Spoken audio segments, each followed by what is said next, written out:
இன்றைக்கு நம்மோடு இந்த நிகழ்ச்சியில் உரையாட வந்திருப்பவர் ராஜேஸ்வரி சுவே.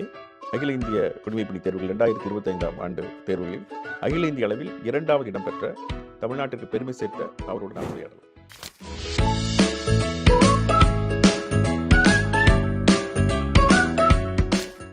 ராஜேஸ்வரிக்கு இந்த சிவில் சர்வீஸ் போகணும் அப்படிங்கிற இது வந்து ஸ்கூல் டேஸ்ல ஆரம்பிச்சதா, காலேஜ் டேஸ்ல ஆரம்பிச்சதா, இல்லை ரெண்டுமே இல்லையா? காலேஜ் டேஸும் இல்லை, ஸ்கூல் டேஸும் இல்லை. ஸோ அப்போ வந்து உங்களுக்கு அந்த ப்ரெஷர் மவுண்ட் ஆகிருக்கும். 23ல வரும்போது 24 சர்வீஸ் பண்ணிருக்கீங்க. அது எப்படி நீங்கள் சமாளிச்சீங்க? ரொம்பவே ப்ரெஷர்ஃபுல்லான டேஸ் தான். எனக்கு ஒன்று வந்து my parents was my shield.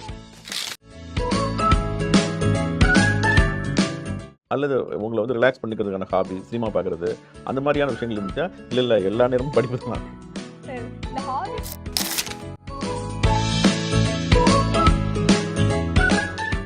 அகில இந்திய குடிமைப்பணி தேர்வுக்கு மற்றும் பிற போட்டித் தேர்வுகளுக்கும் தயாராகி கொண்டிருக்கின்ற தமிழ்நாட்டு தம்பி தங்கைகளுக்கு வணக்கம். டாக்டர் சங்கர சரவணன், அகில இந்திய குடிமைப்பணி பயிற்சி மையம். இன்றைக்கு நம்மோடு இந்த நிகழ்ச்சியில் உரையாட வந்திருப்பவர் ராஜேஸ்வரி சுவே. அகில இந்திய குடிமைப்பணி தேர்வுகள் 2025ஆம் ஆண்டு தேர்வுகளில் அகில இந்திய அளவில் 2வது இடம் பெற்ற தமிழ்நாட்டிற்கு பெருமை சேர்த்த அவரோடு நாம் உரையாடலாம். ராஜேஸ்வரி வணக்கம். வணக்கம் சார். வாழ்த்துக்கள். Thank you so much sir. ரொம்ப நாளைக்கு அப்புறம் தமிழ்நாடு வந்து அகில இந்திய அளவில் 2வது இடம். Yes sir. உங்களுக்கு வந்து தமிழ்நாட்டுக்கு பெருமை சேர்த்துருக்கீங்க. இந்திய குடிமைப்பணி தேர்வுகளில் 2025ஆம் ஆண்டு குடிமைப்பணி தேர்வில் 2வது இடம் அப்படிங்கிறது ரொம்ப உண்மையிலேயே மகிழ்ச்சிக்குரிய விஷயம். உங்களுக்கு மட்டும் இல்லை, மாநிலத்துக்கே மகிழ்ச்சி தரக்கூடிய விஷயம். அதை சாத்தியப்படுத்தியதுக்கு உங்களுக்கு வாழ்த்துக்கள். Thank you sir.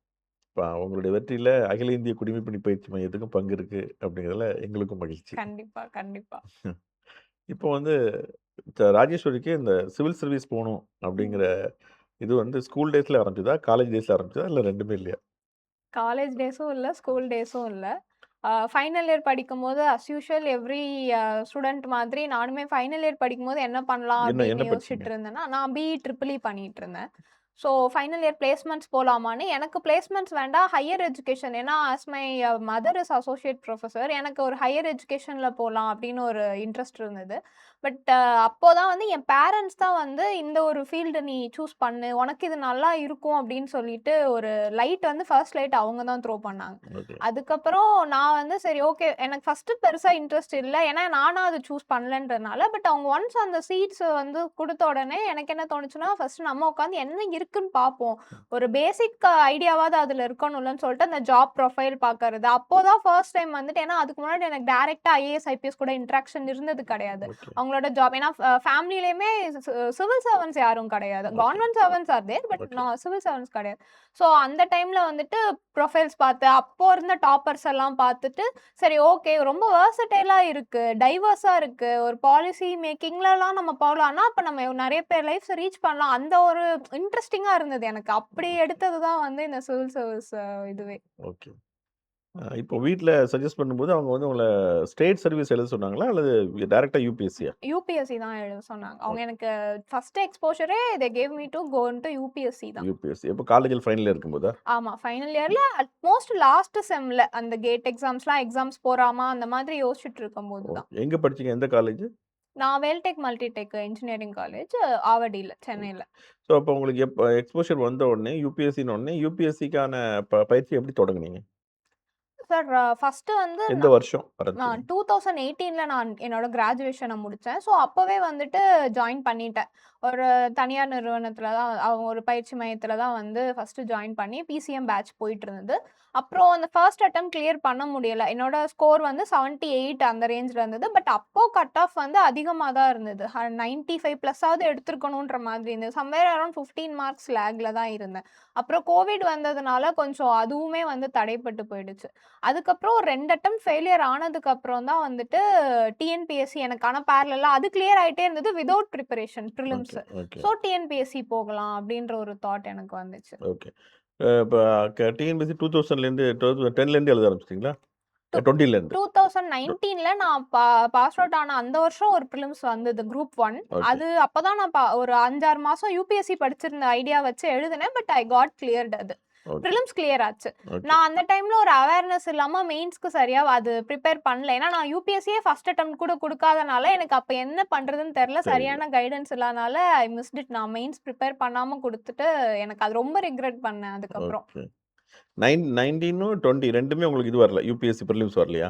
வரல சார். ஓகே. 2 எவ்வளோ மார்க்ல போச்சு? முதல்ல 15 மார்க்ன்னு சொன்னீங்க. ஆமா. 2மே நெக்ஸ்ட் இயருமே கிட்டத்தட்ட அதே அதே ரேஞ்ச்ல ரேஞ்ச் தான் தான். போச்சு. அந்த 20. 78-82 தான் என்னோட ஸ்கோரா இருந்தது அந்த ஓகே, யுபிஎஸ்சில. ஓகே. அது எப்படி திரும்ப இம்ப்ரூவ் பண்ணீங்க? பிரிலிம்ஸ் கிளியர் பண்ண வருஷம்? ஆ எந்த ஏரியான்னு பார்த்தீங்களா? எந்தெந்த சப்ஜெக்ட் ஆமா, போச்சுன்ட்டு? ஆமா சார். அது எனக்கு என்ன தோணுச்சுன்னா, படிக்கிறது படிச்சுட்டே இருக்கோம். பட் அந்த பிஒய்க்யூ ஓரியன்டேஷனே இல்லையா? அது வந்து நம்மளுக்கு all India civil service coaching. ஏன்னா நான் இடையில பிரேக் எடுத்துட்டேன் யுபிஎஸ்சி எழுதாம. இடையில இன்னொரு அட்டெம்ப்ட் குடுத்தேன் டிஎன்பிஎஸ்சி படிச்சுட்டு இருக்கும்போது, அப்போ எனக்கு புரிஞ்சிருச்சு நம்ம பிரிப்பரேஷன் பண்ணாம போய் எழுதி அட்டெம்ப்ட் வேஸ்ட் பண்ணக்கூடாதுன்னு. So okay. ஒரு அட்டெம்ப்ட் வேஸ்ட் ஆனதுக்கு அப்புறம் தான் எனக்கு புரிஞ்சது நம்ம பிரிப்பேர் பண்ணாம எழுதக்கூடாதுன்னு. அண்ட் அதுக்கப்புறம் ஒரு 3 இயர்ஸ் பிரேக் எடுத்தாச்சு. டிஎன்பிஎஸ்சியே ஃபுல்லா ஃபோக்கஸ் பண்ணலாம். அந்த டைம்ல தான் I got group 2 and group 1 cleared. Group அது 2வும் கிடைச்சதா? ஆமா, என்ன ஆமா சர்வீஸ் சார். கிடைச்சது? அப்போ நான் இது கவுன்சிலிங்க்கு முன்னாடியே எனக்கு குரூப் 1 ரிசல்ட் வந்துருச்சு. ம். அதனால நான் நாட் வில்லிங் தான் குடுத்தேன். பட் சரி. I got rank. அந்த இதுலயுமே போயிருந்தா ஒரு குரூப் 2 சர்வீஸ் எந்த வருஷம்? கிடைச்சிருந்திருக்கும். அதுவுமே 2024 தான். 24. அது 2023ல எழுதின ஸோ மெயின்ஸ். 3 இயர்ஸ் உங்க ஜேர்னி. அந்த சிவில் ம். சர்வீஸ்க்கான ஜேர்னி. 20 டிஎன்பிஎஸ்சிக்கு ஒரு 3 இயர்ஸ் எக்ஸ்க்ளூசிவா நான் குடுத்துட்டேன். அந்த டைம்ல யுபிஎஸ்சி நான் படிக்கல. ஓகே. இப்போ வந்து நீங்க மெயின் எக்ஸாம் ப்ரிப்பேர் பண்ணலன்னு சொன்னீங்க முதல்ல. ம். டிஎன்பிஎஸ்சிக்கு. அப்புறம் மெயின் எக்ஸாம் டிஎன்பிஎஸ்சிக்கு ஒரு சேலஞ்சிங்கான ஒண்ணு. ஏன்னா பிரிலிம்ஸ் கோச்சிங் எல்லா இடத்துலயும் கிடைக்கும். எப்படினாலும் பண்ணிடலாம். மெயின் எக்ஸாம்க்கு டயத்துல நீங்க ஃபோக்கஸ் பண்ணி பண்ணணும். அது எப்படி நீங்க எடுத்துக்கிட்டீங்க? இப்போ 1 மணி நேரம் டெய்லி எழுதி பார்ப்பேன். கொஸ்டினோட டிமாண்ட் என்ன? எப்படி கிரிஸ்பா ஆன்ஸர வந்து எழுதலாம்? டைம் மேனேஜ்மென்ட் எப்படி பண்றது? ஸ்பேஸ் மேனேஜ்மென்ட் எப்படி பண்றது? இந்த மாரிலாம் பண்ணேன். பட் அன்பார்ச்சுனேட்லி எனக்கு 2022ல எழுதின மெயின்ஸுமே கிளியர் ஆகல. குரூப் 1 மெயின்ஸ் 9 மார்க்ல மிஸ் பண்ணிட்டேன். அதுக்கப்புறம் நான் என்ன பண்ணேன்னா, என்னோட பேப்பர் எல்லாம் ஆர்டிஐ போட்டு வாங்கி பார்த்தேன். அப்போதான் எனக்கு தெரிஞ்சது நம்ம படிக்கிறத அப்படியே எழுதிர்றோம். பட் ஒரு மோனோட்டோனஸா இருக்கு. கிளஸ்டர்டா இருக்கு. நம்ம பிரசன்டேஷன்ல அப்ப என்னோட தப்பு என்ன மெயின்ஸ் ரைட்டிங்ல அப்படின்னு நான் உட்கார்ந்து ஐடென்டிஃபை பண்ணேன் சார். ஓகே. அது வந்து 2 மெயின்ஸ் எழுதுனீங்களா? மொத்தம் 3 மெயின்ஸ் எழுதுனீங்களா? குரூப் 1 பொறுத்தவரைக்கும் நான் 3 மெயின்ஸ் எழுதியிருக்கேன். 2 பிரிப்பேர் பண்ணி எழுதினது. ம். லாஸ்ட் அட்டெம்ப்ட்ல வந்து I got deputy collector. Okay. Very good. இப்போ நீங்க வந்து உங்க ரைட்டிங் பிராக்டிஸ்ல நீங்க இது பண்ணும்போது, முதல்ல என்னென்ன இப்ப நீங்க சொன்னீங்க ஸ்ட்ரக்சர்டா இல்ல, அந்த ம். மாரிலாம் சொன்னீங்க. ஸோ டைம் மேனேஜ்மென்ட்லாம் முதல்லயே வந்துருச்சா? எழுதுறது தான் வந்துச்சா? இல்ல சார். டைம் மேனேஜ்மென்ட் வந்து ஃபர்ஸ்ட்டு ஓரளவுக்கு ஒரு கொஸ்டின் விடுற மாதிரி தான் இருந்தது. என்னோட மைண்ட் ஃபர்ஸ்ட்டு நான் ஒரு ரா பெர்சனா டுவர்ட்ஸ் மெயின்ஸ் இருக்கும்போதுலேருந்தே நான் என்ன யோசிப்பேன்னா, 20 கொஸ்டின் இருக்குன்னா, ஃபர்ஸ்ட்டு 20 கொஸ்டின எழுதிரணும். அந்த இது வந்து எனக்கு எப்பயுமே இருக்கும். ஒரு 15 கொஸ்டின் எழுதிட்டு, 16 கொஸ்டின் எழுதிட்டு ட்ராப் பண்ணிட்டு போக்கூடாது. முதல்ல பேப்பர முடிக்கணுன்றது எனக்கு ஸ்டார்ட்டிங்லேருந்தே இருக்கும். அப்போ ஃபர்ஸ்ட் டெஸ்ட்ல ஒரு 1 ஆர் 2 கொஸ்டின்ஸ் விடுற மாதிரி இருந்தது. அதுவும் நான் குவிக்கரா அத பிக்கப் பண்ணிட்டேன். பட் என்னன்னா, டைமுக்கு முடிக்கிறது மட்டும் இல்ல, அது லெஜிபிளா இருக்கணும். அவங்களுக்கு எடுத்து காமிக்கிற மாதிரி ம். இருக்கணும். அதெல்லாமே நான் பிராக்டிஸ் பண்ணி தான் இருந்தேன். அது வந்து it didn't come in one day. அது கண்டிப்பா என்னோட ரிப்பீட்டடா அந்த மெயின்ஸ் பிராக்டிஸ் அந்த சைக்கிள்ல நான் ஏன்னா குரூப் 2 மெயின்ஸும், குரூப் 1 மெயின்ஸும் மாத்தி மாத்தி எழுதிட்டே இருந்ததுனால தான் ஐ காட் ரிஃபைன்ட். ஹேண்ட் ரைட்டிங்க லைட்டா சேஞ்ச் பண்றதுல இருந்து, அவங்களுக்கு பார்த்தா நீட்டா தெரியணும்ல. நம்ம எழுதுற பாயிண்ட் விசிபிளா தெரியும். தெரியணும் அதுக்காக. நீங்க ஸ்கூல்ல எல்லாம் நல்ல ஸ்கோரரா? ஆ. 10த், 12த்லாம்? ஆமா சார். 2மே வந்து 96% 93% அந்த மாதிரி தான் இருக்கும். ஓகே. ஸோ ஹேண்ட் ரைட்டிங் எப்பவுமே நல்லா இருக்குமா ஸ்கூல்ல இருக்கும்போது? சார் ஒரு நீட்டான ஹேண்ட் ரைட்டிங் இருக்கும். அவ்வளோ ரொம்ப பியூட்டிஃபுல்லான ஹேண்ட் ரைட்டிங்கா அப்படின்னு இருக்காது. பட் நீட்டான ஹேண்ட் ரைட்டிங் இருக்கும். நான் காலேஜ் டைம்ல எங்கேயோ நான் மிஸ் பண்ணிட்டேன் அந்த ஒரு இத. அதுவும் ஒரு சிவில் சர்வீசஸ் எக்ஸாம்க்கு மெயின்ஸுக்கான தேவை என்ன அப்படின்னு எனக்கு அப்போ தெரியல. ஓகே. சரி இப்போ நீங்க 3 வருஷம் இருந்து டிஎன்பிஎஸ்சி படிச்சுட்டு இருக்கும்போது, ஆட்டோமேட்டிக்கலி நேச்சுரலி ப்ரெஷர் இருக்கும். நம்ம வந்து உட்காந்து படிச்சுட்டு இருக்கோம். இன்ஜினியரிங் முடிச்சுட்டா படிச்சவங்க பியர் குரூப் ப்ரெஷர் இருக்கும். அவங்கலாம் வேலைக்கு போயிட்டாங்களே அப்படின்னு சொல்லிட்டு. எப்போ ஆகுமோன்னு தெரியலையேன்ட்டு. 18ல நீங்க வேற பாஸ்ட் அவுட். 19ல பாஸ்ட் அவுட் இல்லையா? 18. 18. ஸோ அப்போ வந்து உங்களுக்கு அந்த ப்ரெஷர் மவுண்ட் ஆயிருக்கும். 23ல வரும்போது 24ல சர்வீஸ் வாங்குறீங்க. ஆமா. அது எப்படி நீங்க சமாளிச்சீங்க? ரொம்பவே ப்ரெஷர்ஃபுல்லான டேஸ் தான். எனக்கு ஒண்ணு வந்து my parents was my shield. அவங்க வந்து அவங்க இல்லன்னா எதுவுமே இல்லன்ற மாதிரி தான் எப்பயுமே. எந்த ஒரு சொசைட்டல் ப்ரெஷருமே என்ன அவங்க அணுக விட மாட்டாங்க. அத தாண்டி நம்ம சில இடங்கள்ல நம்மள கிரிட்டிசைஸ் பண்ணியிருப்பாங்க. சில விமர்சனங்கள்லாம் வாங்கியிருக்கேன். என்ன எப்ப பார்த்தாலும் 4 வருஷம் எப்ப கேட்டாலும் படிச்சுட்டே இருக்கே! அது எல்லாமே எனக்குமே இருந்திருக்கு. என்ன எனக்கு ஒரு பாசிட்டிவ்னா, நான் வந்து ஒரு பிரிலிம்ஸ் கிளியர் பண்ணிட்டு ஒரு மெயின் சைக்கிள்ல இருந்துட்டே இருந்தேன். அது எனக்கு ஏதோ ஒரு மோட்டிவேஷன் குடுத்துட்டே இருந்தது ஒண்ணு.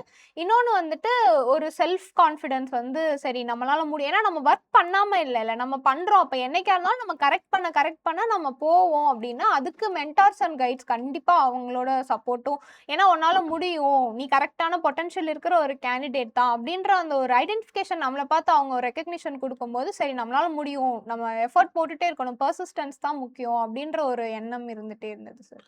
மெயினா நான் எல்லாருக்குமே சொல்றது என்னன்னா, நம்ம கண்டிப்பா தனியா எதையுமே ஹேண்டில் பண்ண முடியாது. இன்னொருத்தவங்கள ஏதோ ஒரு இடத்துல சொல்லும்போது, அந்த பெர்சன் கரெக்ட்டானவங்களா இருக்காங்களா? ஒரு ஹெல்தியான ஒரு நம்மளுக்கு ஒரு ஃபீட்பேக் தர்றவங்களா இருக்காங்களா? திரும்ப நம்மள நெகட்டிவ் ஃபீட்பேக்குள்ள எடுத்துட்டு போகாதவங்களா இருக்காங்களா? அப்படின்னு பார்த்து ஷேர் பண்ணிக்கணும் சார். நான் அந்த மாரி ஒரு லிமிட்டட் சூஸி பீப்பிள் வச்சிருப்பேன். ஸோ அவங்கலாம் காலேஜ்லயே ஃப்ரெண்ட்ஸா? இங்க வந்து தான் இல்ல. Civil service. படிக்க வந்த இடத்துல தான் ஃப்ரெண்ட்ஸ். ஓகே.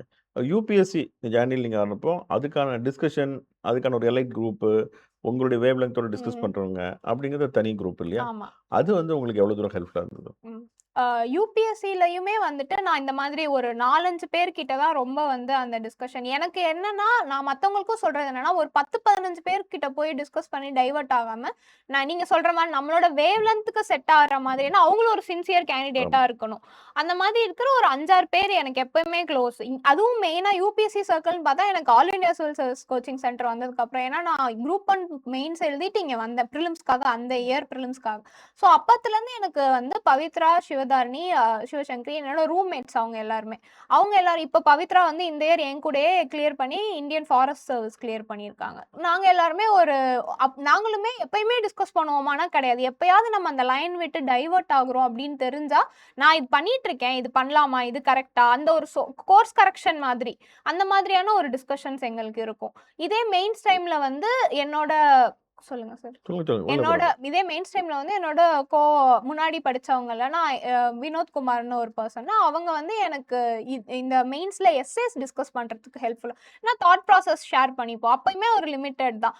அப்ப எனக்கு மெயின்ஸ் ரூம்மேட்டா இருந்தாங்க ஹரிபிரபா. நாங்க 2 பேரும் சேர்ந்து எத்திக்ஸ் ஆன்சர் ரைட்டிங் டிஸ்கஸ் பண்ணுவோம். ஆன்சர் ரைட்டிங் டிஸ்கஸ் பண்ணிட்டு உங்க வியூஸ் என்ன? என் வியூஸ் என்ன? ஸோ எப்பயுமே இந்த டிஸ்கஷன் குரூப் வந்து ரொம்ப லிமிட்டடா இருக்கும். அதே மாதிரி எனக்கு ஹரிஷ்ன்னு சொல்லிட்டு எனக்கு நான் முதல்வன்ல தான் மென்டாரா இருந்தாங்க அவங்களும் எனக்கு மெயின்ஸ் டைம்ல அந்த என் பேப்பர் எடுத்துட்டு ஏன்னா அவங்க ரிப்பீட்டர் மெயின்ஸ். ஸோ மெயின்ஸ் எப்படி அப்ரோச் பண்ணா ஹரிஷ்னா அவங்களுக்கு ஜியோகிராஃபி மென்டார். ஆ ஹரிஷ் பாபுன்னு நம்ம ஓகே. ம். என்எம்மோட ஜியோகிராஃபி மென்டார் தான். அப்புறம் வந்து அவங்களும் இப்ப எங்க செட்டுன்றதுனால எங்களுக்குள்ள பேப்பரே எடுத்துட்டு போயிட்டு, பாரு என் பேப்பர் நான் இந்த மாரி எழுதியிருக்கேன். உன் பேப்பர் நீ இந்த மாரி எழுதியிருக்கியா? அந்த மாரி. ஸோ ஏதாவது ஒரு சப்ஜெக்ட்டுக்கு ஒருத்தர் கிட்ட அசோசியேட் ஆயிக்கிறது. இப்போ 4, 5 பேர் கிட்ட போய் பேப்பர் காமிச்சு அந்த மாதிரி நான் பண்ண மாட்டேன். ஒரு வேலிடான ஒரு பர்சன் இவங்க ஒரு இன்புட் குடுத்தாங்கன்னா நல்லா இருக்கும் அப்படின்னு. பட் எல்லாரும் குடுக்குற இன்புட்டும் நான் ஒரு தடவ ஃபில்டர் பண்ணி அந்த மாதிரி எடுத்துப்பேன். இன்டர்வியூ ஸ்டேஜ்ல வந்துட்டு எனக்கு ஒரு நல்ல வைப்ரன்ட்டான இன்டர்வியூ டிஸ்கஷன் குரூப் கிடைச்சது. அதுல இப்ப ராஜா வந்து ஆல் இண்டியா ரேங்க் 7 நாங்க 2 பேருமே இன்டர்வியூக்காக கனெக்ட் ஆன ஒரு பெர்சன்ஸ் தான். அப்புறம் நிவேதுன்னு சொல்லிட்டு அவருக்கும் இந்த தடவ சர்வீஸ் வந்திருக்கு. கார்வேந்தன் அப்புறம் சஞ்சுன்னு சொல்லிட்டு ஒரு 4, 5 பேர் நாங்களும் அப்ப வைப்ரன்ட்டா இன்டர்வியூக்குலாம் அவங்கலாம் ரொம்ப ஹெல்ப் பண்ணாங்க. எப்படின்னா அந்த ஒரு ஜலசி இருக்காது. அந்த ஒரு ஹெல்தி எக்ஸ்சேஞ்ச் ஆஃப் ஐடியாஸ் தான் இருக்கும். அந்த மாதிரியான ஒரு வைப்ரன்ட் குரூப் ஒவ்வொரு ஸ்டேஜஸ்லயுமே எனக்கு ஹெல்ப் பண்ணாங்க சார். இந்த பீப்பிள் எல்லாமே எப்பயுமே ரொம்ப ஹெல்ப்ஃபுல். ஸோ இப்போ உங்களுடைய ஃப்ரெண்ட் சர்க்கிள் எல்லாமே, நீங்க இதில வந்து ரொம்ப ஹெல்ப்ஃபுல்லா இருந்திருக்காங்க. இது இல்லாம உங்களுக்கு வந்து நீங்க ப மோட்டிவேஷன் புக் படிக்கிறது, அல்லது உங்கள வந்து ரிலாக்ஸ் பண்ணிக்கிறதுக்கான ஹாபி, சினிமா பார்க்குறது, அந்த மாரியான விஷயங்கள் இருந்துச்சா? இல்ல எல்லா நேரமும் படிப்பு தானா? சரி. இந்த ஹாபீஸ் டெவலப் பண்றதுல ஐ மஸ்ட் அட்மிட் தட் நான் கொஞ்சம் வீக். ம். அதுக்கு ஒரு கன்சிஸ்டன்சி வேணும். பட் நான் ஒண்ணு என்ன பண்ணேன்னா, படிக்கிற டைம்லயும் சரி, இப்பயுமே சரி, அந்த யோகா பிராக்டிஸ் வந்து எனக்கு இருக்கும். அது நான் கோவிட் டைம்ல இருந்தே இது பண்ணது. நான் ஒரு சாலிடா ஒரு 20 மினிட்ஸ் அதுக்காக ஸ்பெண்ட் பண்ணுவேன். அது எனக்கு ஒரு ரிலாக்சேஷன் தர மாதிரி இருக்கும். அதுதான் நான் யுபிஎஸ்சி, டிஎன்பிஎஸ்சிலலாம் ஹாபீஸ்லயும் மென்ஷனும் பண்ணியிருப்பேன். அது எனக்கு அதுதான் நம்ம அந்த பிசிக்கல் எக்ஸர்சைஸஸோட சேர்ந்து அந்த போஸ்டர்ஸ்லாம் ஒரு மெடிடேஷன் பண்றது, ஒரு பீஸ்ஃபுல்லான மார்னிங் அண்ட் பீஸ்ஃபுல்லான டேவோ ஒரு ஸ்ட்ரெஸ் ரிலீஃப் மெக்கானிசமா அது எனக்கு இருந்திருக்கு. அதர் தேன் தட் ரேரா மியூசிக் கேட்கறதோ, இல்ல மூவிஸ் பார்க்கறதோ இருக்கும். பட் அது ரொம்ப நான் பண்ணது கிடையாது. ஸோ இந்த கவர்மெண்ட் எய்டட் கோச்சிங் அப்படின்னு எடுத்துக்கிட்டிங்கன்னா, அது 1966ல இந்தியால ஆரம்பிச்சது. ஸோ அப்படியா தான் தமிழ்நாட்டிலயும் ஆரம்பிச்சது. பட் தமிழ்நாடு வந்து அது அடுத்தடுத்த ஸ்டேஜுக்கு ரொம்ப நல்லா எடுத்துட்டு போயிருக்கு. கண்டிப்பா. அதனோட பெனிஃபிஷரி நீங்க. நீங்க பார்க்குறீங்க. இப்போ சிவில் சர்வீஸ் எக்ஸாம் இந்தியா முழுக்க எழுதுறாங்க. ம். தமிழ்நாடோட இந்த ஃபெசிலிட்டி இதெல்லாம் பத்தி நம்ம அடுத்து உங்களுக்கு படிக்க வரக்கூடிய தம்பி, தங்கைகளுக்கு என்ன சொல்ல விரும்புறீங்க? சார், நான் பர்சனலா ஃபீல் பண்ணது, நான் யுபிஎஸ்சி கிளியர் பண்ணதுக்கு ஒரு மெயினான ரீசன் வந்து, Naan Mudhalvan and all India civil services coaching centre. ஏன்னா, நான் வந்து டைவர்ட் ஆயிட்டேன் சுத்தமா ஒரு 3 இயர்ஸ். திரும்ப வந்து என்னாலயும் முடியும், இத பண்ணா போதும் அப்படின்னு சொல்லி எனக்கு எடுத்து குடுத்த இடமே இதுதான். நான் இப்போ நீங்க சொன்ன மாரி மத்த ஸ்டேட்ஸோட நெறைய ஸ்டேட்ஸோட இன்டராக்ட் பண்ணல. பட் நான் ஒரு 1 ஆர் 2 ஸ்டேட்ஸோட இன்டர்வியூ டைம்ல போய் இன்டராக்ட் பண்ணும்போது, அவங்க என்ன சொன்னாங்கன்னா, இந்த மாரி ஃபினான்ஷியல் அசிஸ்டன்ட் எங்களுக்கு தராங்க. இந்த மாரி தமிழ்நாடுல இருந்து போற இன்டர்வியூ கேண்டிடேட்டுக்கு தமிழ்நாடு பவன்ல வந்து நம்ம கவர்மெண்ட்டே சொல்லி கன்செஷன்லலாம் வந்து 7 டேஸ் ஸ்டே பண்ண அவங்க ரொம்ப ஆச்சரியமா பார்த்தாங்க. தமிழ்நாடு ஸ்டூடண்ட்ஸ் ஆர் மோர் கிஃப்டட். ஃபினான்ஷியல் சப்போர்ட்டா இருக்கட்டும். ஏன்னா நான் பிரிலிம்ஸ்க்கும் வந்துட்டு பிஃபோர் மை சர்வீஸ் நான் அசிஸ்டன்ஸ் வாங்கியிருக்கேன். மெயின்ஸ் டைம்ல நான் இங்க தான் தங்கி படிச்சிருக்கேன். இன்டர்வியூக்குமே நான் இங்க வந்து கைடன்ஸ் எடுத்திருக்கேன். ஸோ வந்து கவர்மெண்ட்டோட விஷனுங்கிறது வந்து huge towards civil services. So என்னோட ஜூனியர்ஸ்க்கு நான் என்ன சொல்ல வரேன்னா, நம்ம வொர்க் பண்றதுக்கு ரெடியா இருந்தோம்னா, கவர்ன்மென்ட் இஸ் தேர் அவ்வளவுதான். நமக்கு மனசு இருக்கணும். Where there is a will there is a வேன்ற மாரி வி ஆர் ரெடினா சப்போர்ட் இஸ் தேர். நம்ம சும்மா உட்கார்ந்து எனக்கு எதுவுமே இல்லன்னு கம்ப்ளைண்ட் பண்ணிட்டு இருக்கிற ஆட்டிட்யூட்ல இல்லாம, ஏன்னா சரியான கைடன்ஸ் கிடைக்குது. கரெக்ட். கைடன்ஸ் நெறைய இடத்துல கிடைக்கும். அது சரியான கைடன்ஸா இருக்கணும். ஒரு நல்ல உணவா இருக்கட்டும், இங்க நல்ல என்வைரன்மென்ட்டா இருக்கட்டும், படிக்கிறதுக்கு கேர்ல்ஸுக்கு தனியா, பாய்ஸுக்கு தனியா, இல்ல காமனா ஒரு டிஜிட்டல் லைப்ரரியா இருக்கட்டும். அவ்ளோ ஸ்பேஸ் இருக்கு. நம்ம படிக்கிறதுக்கு ரெடி ஆயிட்டு ஏசிஎஸ்சிக்குள்ள வந்துட்டோம்னா, நம்மளுக்கு டைவர்ஷன்ஸ் கூட கிடையாது இங்க இருக்கும்போது. ஒரு ஃபோக்கஸ்டான பிளேஸ். ரொம்ப மோட்டிவேஷன். நான் இப்போ உங்கள்ட்ட வரும்போது சொன்னேன்ல, படி ஏறும்போதே இங்க இருந்த டாப்பர்ஸோட பேரு, போர்டு, அந்த போர்டுக்கு நேரா அவங்க ஐஏஎஸ் இந்த ரேங்க், இந்த ரேங்க். இது நானே ஒரு 2 வருஷமா இங்க இருந்தபோது எனக்கே அது மோட்டிவேஷனா இருக்கும். ம். எப்பலாம் டவுனா படிச்சுட்டு டயர்டா ரூமுக்கு போலான்னு மேல வருவோமோ, அந்த போர்ட தாண்டி போகும்போது அது ஒரு ரொம்ப இந்த இடத்துல நம்மளும் வரணும் அப்படின்னு சொல்லிட்டு. அந்த மாதிரி எல்லாராலயும் முடியும். என்னால இப்போ ஒரு 7 இயர்ஸ் கழிச்சு வர முடியுதுன்னா, எல்லாராலயுமே கண்டிப்பா முடியும். நம்ம கரெக்ட்டான ஹெல்ப்ப கரெக்ட்டான டைரக்ஷன்ல நம்ம எடுத்துக்கிறதுல தான் இருக்கு. ஓகே. Very good. நல்லா சொன்னீங்க. நான் யூசுவலா ஸ்டூடண்ட்ட சொல்றது வந்து, utilise the government facilities better to get a better government சர்வீஸ்ன்ட்டு. கண்டிப்பா, கண்டிப்பா சார். அது மாரி எல்லாருக்கும் நம்ம சர்வீஸ் குடுக்குறோம். அது எவ்வளோ தூரம் பெட்டரா அவங்க யுட்டிலைஸ் பண்றாங்க அப்படிங்கிற கண்டிப்பா, பொறுத்து தான், அவங்க கண்டிப்பா, அதுக்கு தக்கன பெட்டர் சர்வீஸ்க்கு போ முடியும். நீங்க கண்டிப்பா ஆல்ரெடி சார். குரூப் 1 வந்தாலும் கூட, இன்னும் பெட்டர் சர்வீஸ் போணும் அப்படின்னு சொல்லிட்டு ஆமா கவர்ன்மென்ட் சார். ஃபெசிலிட்டிய நல்ல விதமா யூஸ் பண்ணியிருக்கீங்க. அது ஒரு நல்ல உதாரணம். இப்போ வந்து நீங்க ட்ரெய்னிங்ல இருக்கீங்களா? குரூப் 1க்கான ட்ரெய்னிங்ல இருக்கீங்க. குரூப் 1 ட்ரெய்னிங் முடிஞ்சு இப்போ முடிஞ்சது. போஸ்டிங் இப்போ வந்துருச்சா? நான் போஸ்டிங்ல இருக்கேன். கோச்சிங்ல இருக்கீங்க. ஓகே. எந்த துறையில இருக்கீங்க இப்போ? வருவாய்த்துறையில தான் சார் வருவாய் இருக்கேன். துறையில. சிஆர்இ ஆஃபீஸ்ல இருக்கீங்க. சிஆர்ஏ ஆஃபீஸ்ல அசிஸ்டன்ட் கமிஷனர் அசிஸ்டன்ட் 7ஆ கமிஷனர் வொர்க் பண்ணிட்டு இருக்கீங்க. ஓகே. ரைட். ஸோ சர்வீஸ்ல இருந்துகிட்டு அதுல போறதுங்கிறது நல்ல விஷயம். அது ஆமா. வந்து ஸ்டேட் கவர்மெண்ட்டுக்கு வந்து இதனோட இதெல்லாம் தெரியும் உங்களுக்கு. ஒரு ரூட் நீங்க அது ஒரு ஜெனரலி இதுல போய் பார்ப்போம் இல்லையா? ஒரு டெப்டி கலெக்டரா ஒர்க் பண்ணிட்டு ஆ. போற மாதிரி ஒரு இதா வருவீங்க. 2 ஆப்பர்ச்சுனிட்டி உங்களுக்கு கிடைச்ச மாரி. ஆமா டெப்டி சார். கலெக்டரா வந்து சப் கலெக்டரா ஆமா. வந்து அந்த விதத்துல வந்து I feel I am very blessed தான். ஏன்னா ஸ்டேட் சர்வீஸ் எப்படி இருக்கும்னு தெரியும். டிசி ட்ரெய்னிங்ல எப்படி ஃபீல்டுன்னு பார்த்தாச்சு. அப்ப நாளைக்கு ஐஏஎஸ் ஆயி வந்தாலும் இந்த ஃபீல்டு இப்படி இருக்கும்ன்றது வந்து எனக்கு முன்னாடியே ஒரு ப்ரீ ட்ரெய்னிங் மாதிரி ஆயிடுச்சு. அது என் இன்டர்வியூலயுமே ரொம்ப ஹெல்ப் பண்ணுச்சு எனக்கு. ஓகே. எனக்கு வந்து நீங்க திண்டுக்கல்ல ட்ரெய்னிங் எடுக்கும்போது என்னுடைய மாணவர் ச சரவணன் தான் இங்க ம். கலெக்டரா இருக்காரு இல்லையா? அவர் சொல்லுவாரு. நீங்க செலக்ட் ஆனப்பவும் சொல்லியிருந்தாரு. வினோதினியும் ரொம்ப ஆமா, ஆமா. அற்புதமா சொன்னாங்க. அவங்க வந்தப்போ நான் லையேசன் ஆஃபீஸரா இருந்து ஆ. கூட்டு போனேன். அவங்களும் சொல்லியிருந்தாங்க. உங்களுக்கு வந்து அவங்களுடைய சப்போர்ட்லாம் எப்படி இருந்தது? உங்க கலெக்டரோட சப்போர்ட். ஏன்னா கலெக்டரா இருக்கும்போது அவங்க வந்து உங்கள டெப்டி கலெக்டர் தான் பார்ப்பாங்க. உங்களுக்கு வேலை இருக்கும். இருந்தாலும் நீங்க யுபிஎஸ்சி எழுதிட்டு இருக்கீங்க அப்படிங்கும்போது அதுக்கான சப்போர்ட்லாம் உங்க கலெக்டர் இருந்து எப்படி கிடைச்சது? சார், எனக்கு 2 கலெக்டர்ஸ் இருந்தாங்க. பிகாஸ் நான் யுபிஎஸ்சி ஜர்னில இருந்தனால லாஸ் ஆஃப் பேலாம் போட்டு, போட்டு ஒரு டெர்மே திண்டுக்கல் மாதிரி it is my own district தான் அது.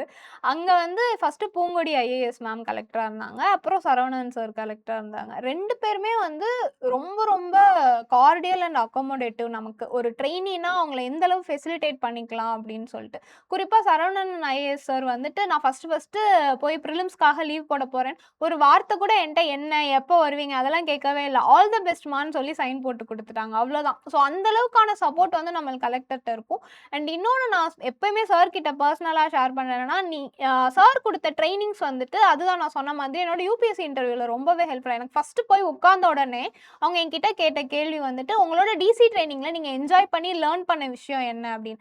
அப்போ நான் வந்து சார் எனக்கு ஃபர்ஸ்ட் அசைன்மென்ட்டே போய் பழனியில தைப்பூசம் அரேஞ்ச்மென்ட் பார்த்துட்டு வாங்க. அந்த கிரவுட் மேனேஜ்மென்ட் எப்படி இருக்கு? அங்க விமென் சேஃப்டி அந்த மாரிலாம் பார்த்துட்டு வாங்கன்னு ஒரு 2 டேஸ் அனுப்பி விட்டாரு.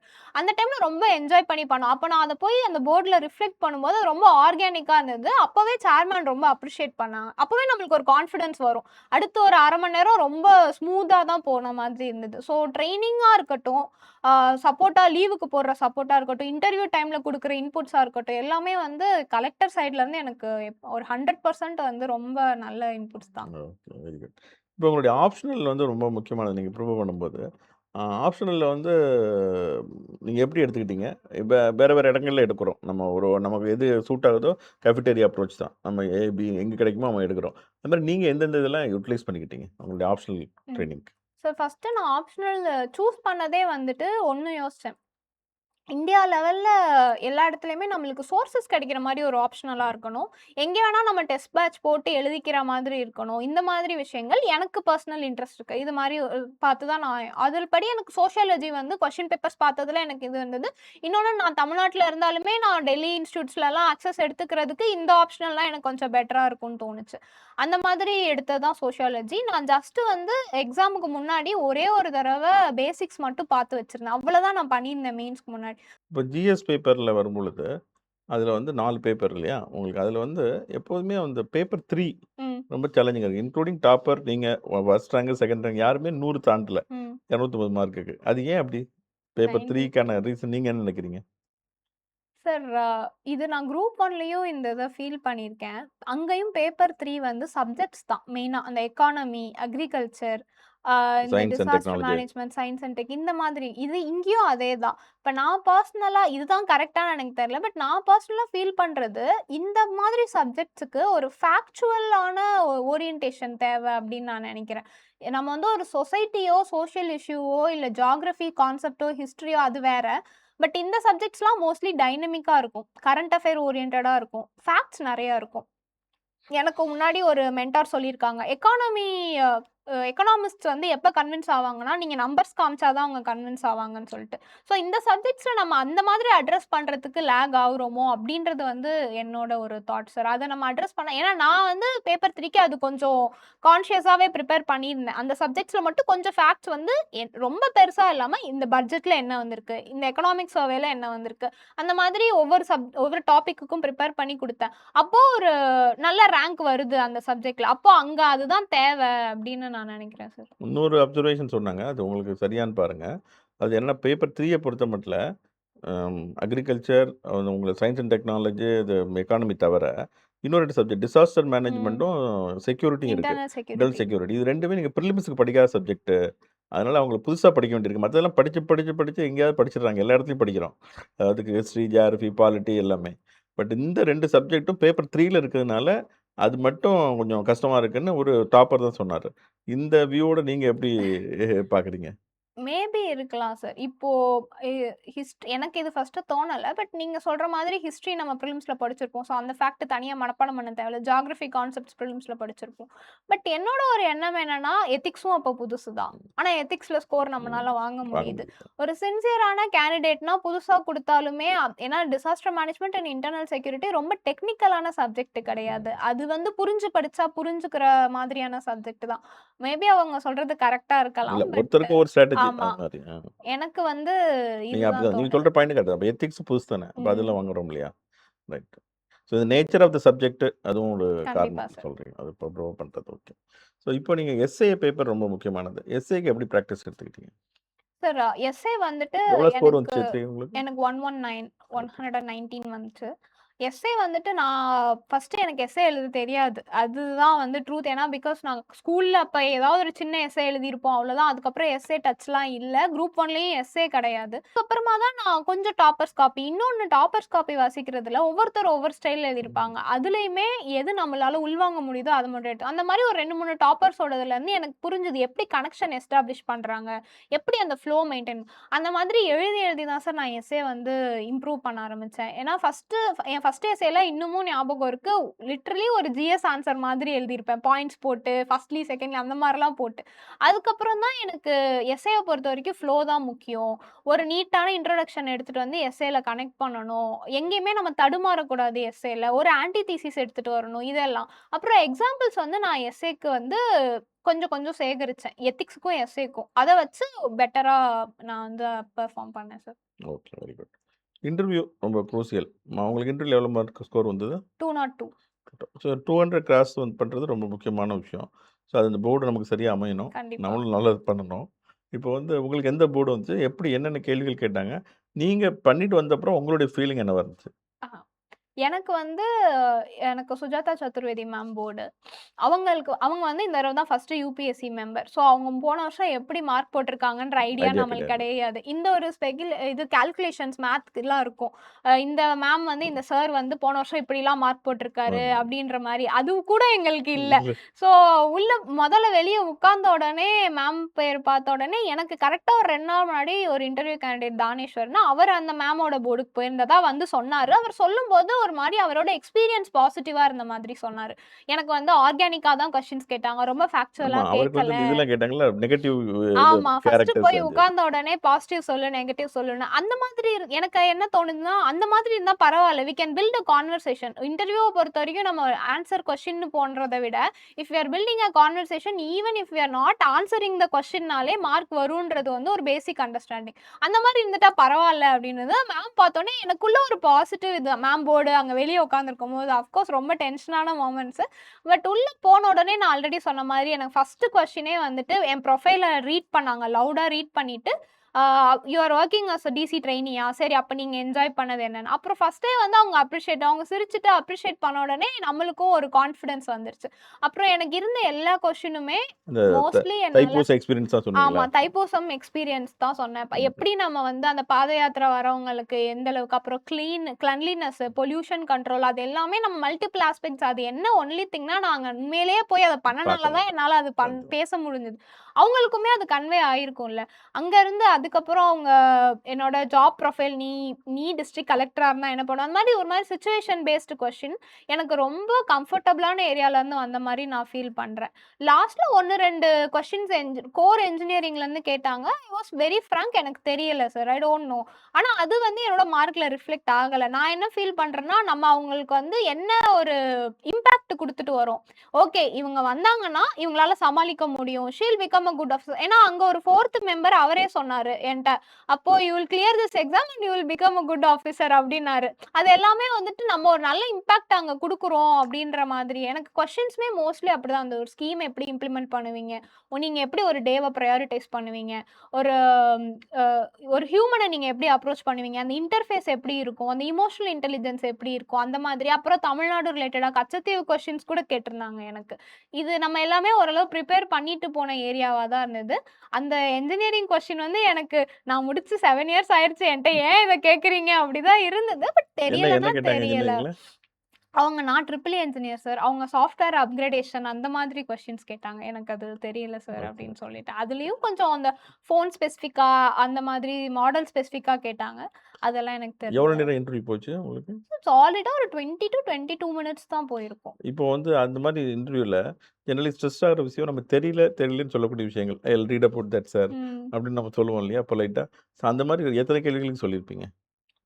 சார் ஹார்ட்லி ஒரு 3 டூ 4 கொஸ்டின்ஸ்க்கு தான் நான் ஓகே. தெரியலன்ற மாரி அது பதில். வந்து உங்களுக்கு வந்து நீங்க முடிச்சுட்டு வந்தோனே, நீங்க வந்து ஓவராலா நல்லா பண்ணியிருக்கீங்க அப்படிங்கிற ஆமா. மைண்ட் செட் எனக்கு அந்த இருந்துச்சு. ஒரு நல்ல ஃபீல் இருந்தது. ஓகே. இங்க நீங்க அட்டெண்ட் பண்ற மார்க் இன்டர்வியூக்கும், அதுக்கும் உள்ள வித்தியாசம் உங்களுக்கு தெரிஞ்சதா? இல்ல இதுவும் எனக்கு ஒரு ஹெல்ப்ஃபுல்லா இருந்தது அப்படிங்கிற மாரி இருந்துச்சா? இல்ல சார். எல்லா மாக் இன்டர்வியூவும் கண்டிப்பா ஹெல்ப்ஃபுல்லா இருந்ததான்னு தெரியல. பட் எல்லாத்துல இருந்துமே அஃப்கோர்ஸ் நெகட்டிவ் எக்ஸ்பீரியன்ஸ் இருந்தாலுமே நான் என்ன பர்சனலா ஃபீல் பண்ணுவேன்னா, நம்ம என்ன அங்க தப்பு பண்ணியிருக்கோம், அங்கருந்து ஒரு சின்ன லேர்னிங் எடுத்தாலுமே ஓகே தான். ஏன்னா நான் மோர் தேன் ஒரு 15 மாக் இன்டர்வியூ குடுத்துட்டேன். தமிழ்நாட்டிலயும் சரி, டெல்லிலயும் சரி. ஸோ எனக்கு பர்சனலா தமிழ்நாடுல வந்து எப்படி தோணுச்சுன்னா, கொஞ்சம் நம்ம தமிழ்நாடு ஓரியன்டடான கொஸ்டின்ஸ் வர மாதிரியும், அதுக்குள்ள இன்டீரியரா உள்ள போற மாதிரியும் டெல்லில போய் குடுக்குற இன்டர்வியூ மேலோட்டமா ஏன்னா, அவங்களுக்கு நேஷனல் நியூஸா எது வருதோ அதுதானே தெரியும். தமிழ்நாடு பீப்பிள் இப்படி இருப்பீங்களான்னு அவங்களுக்கு ஒரு பெர்செப்ஷன் இருக்கும். அந்த கொஸ்டின்ஸ் தான் அவங்க கேட்பாங்க. ஸோ பெட்டர் நம்ம 2 இடத்துலயுமே இன்டர்வியூ அட்டெண்ட் பண்ணலாம் தப்பில்ல. ஏன்னா, நம்மளுக்கு ஃபைனல் போர்டும் டெல்லி பேஸ்டு போர்டா தான் இருக்கும். ஆ அதுதான். சில இன்டர்வியூலலாம் என்ட்ட ஃபேஸ் டு ஃபேஸே உங்களுக்கு வந்து அனலைஸ் பண்ண தெரியல. உங்களுக்கு அனாலிசிஸ் லேக் ஆவுது அப்படின்லாம் சொல்லி நான் வெளிய வந்து கொஞ்சம் ஃபீல் பண்ணி அழுவலாம் செஞ்சிருக்கேன். அந்த மாரி பட் நான் அந்த நெகட்டிவ் கமெண்ட்ஸ விட்டுட்டு நம்ம யோசிச்சோம்னா, உண்மையிலேயே அன்னைக்கு நம்ம சரியா பெர்ஃபார்ம் பண்ணலையா? இல்ல அவங்க கேட்ட கொஸ்டினுக்கு நான் ஃபேக்சுவலா ஏதாவது தப்பா சொல்லிட்டேனா? அப்படின்னு பார்க்கலாம். அந்த ஒரு ரொம்ப எமோஷனலா கனெக்ட் ஆயிக்காம, எனக்கு தேவை ஃபைனல் இன்டர்வியூல எனக்கு மார்க் வேணும். அதுக்கு நான் இந்த இன்டர்வியூல லேர்னிங் இருந்து என்ன எக்ஸ்பீரியன்ஸ். எடுத்துக்கலாம்? அவ்வளோதான். Okay, okay. ஸோ அப்படி பண்ணி நீங்க எல்லாத்தையும் பாசிட்டிவா எடுத்துட்டு ஃபுல்லா எடுத்துட்டு போயிருக்கீங்க. Very good. நல்ல விஷயம். இப்போ வந்து இன்டர்வியூ முடிச்சு எல்லாமே வந்துட்டீங்க. எல்லாம் முடிச்சுட்டீங்க. அப்புறமா அந்த ரிசல்ட் வரதுன்னயே நம்ம வந்து பாண்டர் பண்ணிட்டே இருப்போம். என்ன நம்ம மெயின் எப்படி பண்ணோம்? எப்படி பண்ணோம்? அப்படி வரும்போது நீங்க வ எத்தன ரேங்க் வரும்? சர்வீஸ் வந்துரும். இவ்வளோ ரேங்க்குள்ள வருவோம். அப்படியே உங்களுடைய இதுல மைண்ட்ல என்ன இருந்துச்சு?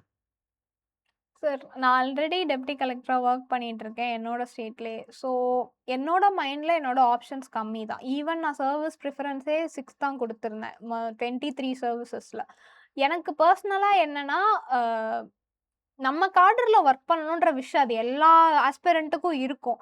நான் வந்து எதுவும் எக்ஸ்பெக்ட் பண்ணல. இந்த ரேங்க் வரும், இந்த சர்வீஸ் வரும்னு. எனக்கு ஹோம் கேடர் ஐஏஎஸ் வந்தா நல்லாருக்கும். அவ்ளோதான் என்னோட தாட் இருந்தது. நான் ஜெனரலாவே இந்த சப்ஜெக்ட்ல நான் இந்த மார்க் எடுக்கணும். இந்த ரேங்க் நான் எடுக்கணும். சில பேர் சொல்லுவாங்க பிடிஎஃப்குள்ள நேம் வந்துட்டாலே பரவால்ல. 100 ரேங்க்குள்ள வந்தா பரவால்ல. டபுள் டிஜிட்ல வந்தா பரவால்ல. நான் அப்படி என்னைக்குமே கால்குலேட் பண்ணி படிக்க மாட்டேன். மெயின்ஸ்ல அந்த ஒவ்வொரு பேப்பரும் ப்ராப்பரா போய் குடுக்குறோம். இன்டர்வியூ அந்த 20 நிமிஷம் எப்படியாவது நம்ம பெஸ்ட்ட குடுத்துட்டு வந்துடணும். அந்த ப்ராசஸ் ஓரியன்டடா தான் சார் இருக்கும். அது என் நேச்சர்ன்னு நெனைக்கிறேன். நான் அந்த அளவுக்கு எக்ஸ்பெக்ட் பண்ணல. பட் அஃப்கோர்ஸ் அந்த 2வது ரேங்க்ன்னு பார்த்த உடனே எனக்கு இன்ஃபார்ம் பண்ணவங்கள்ட்ட நான் ஃபர்ஸ்ட்டு கேட்டது, "இது ஃபேக் பிடிஎஃப்பா? செக் பண்ணுங்க. ஏன்னா நான் என் பேரன்ட்ஸ் கிட்ட சொல்லணும்." அப்படின்றது தான். அது எல்லாருக்குமே இருக்கிற ஒண்ணு தான். இல்ல இப்ப வந்து இது ஒரு ஹைப்போதெட்டிக்கல் கொஸ்டின் தான். இப்ப நீங்க வந்து ஜெனரலி நான் பார்த்துருக்கேன். 20 வருஷமா அந்த ஃபீல்ட்ல பார்த்துட்டு இருக்கிறதுனால, இப்ப சிவில் சர்வீஸ் ஆல்ரெடி டெப்டி கலெக்டரா இருக்கிறீங்க. நீங்க இங்க வந்து உங்களுக்கு கன்ஃபர்ட் ஐஏஎஸ் வந்துரும். நீங்க வந்து போயிருவீங்க. இல்ல இப்ப வந்து யுபிஎஸ்சி கிளியர் பண்றீங்க அப்படின்னா, இப்ப வேற ஒரு சர்வீஸ் ஐஏஎஸ் இல்லாம ஐபிஎஸ் அந்த மாரி வருது. அதர்ஸ் கேடர்ல வருது. அப்படின்னா நீங்க எடுத்திருப்பீங்களா? மாட்டீங்களா? சார், என்னோட என்னோட ப்ரிஃபரன்ஸ் படி ஐஏஎஸ் சவுத் இந்தியன் ஸ்டேட்ஸ்ல வந்திருந்தா நான் போயிருப்பேன். அதே ஓகே, மாதிரி ஐபிஎஸ்ஸுமே தமிழ்நாடு காடரோ இல்ல வேற ஏதாவது நியர்பை ஸ்டேட்ஸ்ல வந்திருந்தா நான் போயிருப்பேன். ஓகே. இல்லன்னா I was planning to stick on to stick the on to old deputy collector தான். ஓகே. வீட்லயும் அது மாரி மைண்ட்ல தான் இருந்தாங்களா? அவங்க ஏதாவது பிரிஃபரன்ஸ் சொன்னாங்களா? அவங்களுக்கு அவங்களுக்கும் ஒரு ஆசை இருக்கும். நம்ம ஸ்டேட்டுக்கே வந்துட்டா. ஆனா தே நெவர் ஃபோர்ஸ்ட் மீ. நீ இந்த மாரி இரு, நீ இங்கேயே இரு அந்த மாரிலாம் இல்ல. அவங்களுக்கும் அந்த நம்ம பிள்ளை இங்க வந்துட்டு இங்கேயே இருந்தா நல்லாருக்கும் அப்படின்னு. எல்லாமே வந்து என்னோட ஒரு பிரெஃபரன்ஸ் ஓரியன்டடா தான் இருந்தது. ஓகே ராஜேஸ்வரி. ரொம்ப சிறப்பா உங்களுடைய எக்ஸ்பீரியன்ஸ் எல்லாம் நல்ல தேங்க் யூ சார். உங்களுடைய தம்பி, தங்கைகளுக்கு பயனுள்ள மாரி ரொம்ப சிறப்பா பகிர்ந்துக்கிட்டீங்க. Thank you sir. அது எப்படி அவங்க ஸ்ட்ரெஸ் எல்லாம் மேனேஜ் பண்ணணும், அப்படி எப்படி எப்படி வேற வேற ஆப்பர்ச்சுனிட்டில கத்துக்கணும் அப்படின்னு சொல்லிட்டு சொன்னீங்க. உங்களுக்கு இந்த ஷேரிங் வந்து ரொம்ப ஒரு இது மாரி இருந்திருக்கும்னு கண்டிப்பா, நெனைக்கிறேன். ரீகால் கண்டிப்பா சார். பண்றதுக்கான வாய்ப்பா இருந்திருக்கும்னு நெனைக்கிறேன். பர்ட்டிகுலர்லி நீங்க உங்களுடைய alma mater all India civil service coaching centre கண்டிப்பா. அப்படிங்கிறனால ஐ அம் வெரி நீங்க கிரேட்ஃபுல். அதனால இது வந்து தமிழ்ல நம்ம கவர்மெண்ட்டோடைய ஒரு இனிஷியேட்டிவ் அப்படிங்கிறனால இது வந்து 60வது வருஷம் வேற நமக்கு. கண்டிப்பா சார். கவர்மெண்ட் கோச்சிங்ல ஃபார் சிவில் சர்வீசஸ் அப்படிங்கிறதுல தமிழ்நாடு கவர்மெண்ட் வந்து கன்டினியூஸா அடுத்தடுத்த கட்டத்துக்கு எடுத்துட்டு போயிட்டு இருக்கு. இது வந்து 60வது வருஷம். அதில வந்து நீங்க ஆல் இண்டியால 2ண்ட் ரேங்க் வந்து இந்த இன்டர்வியூ குடுத்ததுக்கு ரொம்ப நன்றி. தேங்க் யூ சோ தொடர்ந்து மச் சார். மாணவர்களுக்கு நீங்க கைட் பண்ணுங்க. கண்டிப்பா. உங்களுடைய சர்வீஸ் நாங்க எடுத்துக்கிறோம். Thank you. நன்றி. நன்றி.